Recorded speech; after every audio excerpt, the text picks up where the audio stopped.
Oke, teman-teman investor. Kali ini kita akan bedah tuntas satu perusahaan yang sangat menarik di bursa kita.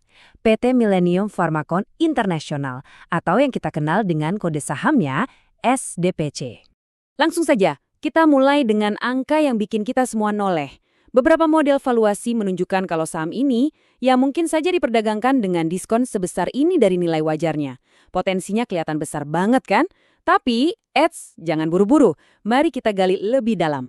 Nah, ini dia pertanyaan intinya. Apakah SDPC ini benar-benar sebuah harta karun yang belum banyak orang lihat? Atau malah ini sebuah jebakan? Sesuatu yang kelihatan murah, tapi ada masalah di dalamnya? Yuk kita investigasi bareng-bareng, selangkah demi selangkah. Pertama-tama, sebagai seorang mentor saya selalu bilang, lihat dulu rekam jejaknya. Kinerja masa lalu itu penting. Jadi, mari kita buka rapornya dari laporan keuangan tahunan terakhir. Wah, ini dia yang menarik. Kalau kita lihat grafiknya, ada cerita yang kontras di sini.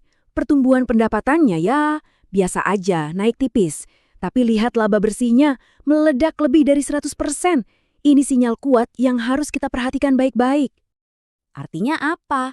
Laba bersihnya benar-benar loncat. Ini menunjukkan ada perbaikan efisiensi yang luar biasa. Manajemennya nih berhasil banget menekan biaya dan ningkatin margin. Jadi mereka makin pintar mengubah penjualan jadi keuntungan bersih di kantong perusahaan. Oke, kinerjanya bagus, kita udah lihat. Tapi pertanyaannya, apakah ini cuma keberuntungan sesaat? Atau mereka punya rencana jangka panjang? Sekarang, mari kita intip strategi mereka untuk masa depan. Dan ini buktinya, mereka nggak main-main. Lihat saja, mereka terus nambah cabang distribusinya.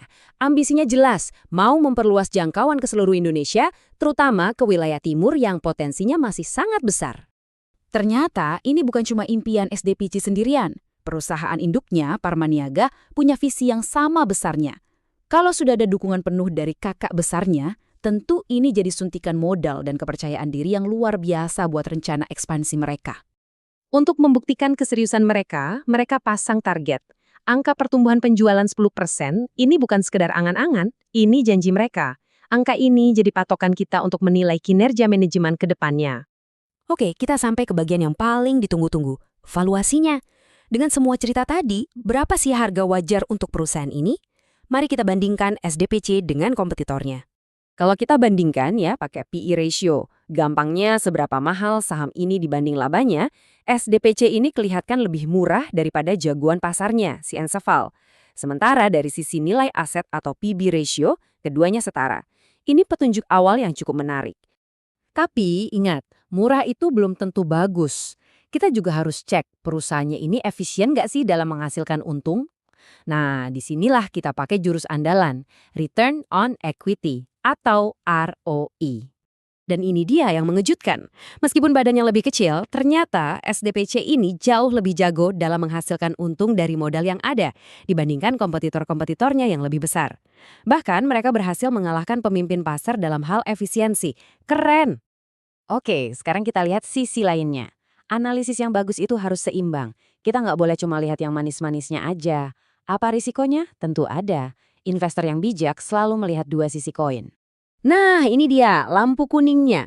Rasio utangnya terhadap modal atau debt to equity tergolong tinggi. Artinya apa? Kalau suku bunga tiba-tiba naik atau ekonomi lagi goyang, mereka bisa sedikit lebih rentan karena beban utang yang besar ini. Tapi ada kabar baik untuk menenangkan kita.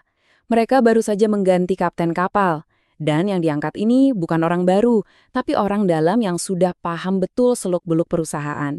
Ini penting untuk menjaga kesinambungan strategi dan memberi kepercayaan ke pasar. Baiklah, sekarang mari kita rangkum semua temuan kita. Kita satukan kepingan-kepingan puzzle ini menjadi satu gambaran utuh, menjadi sebuah tesis investasi.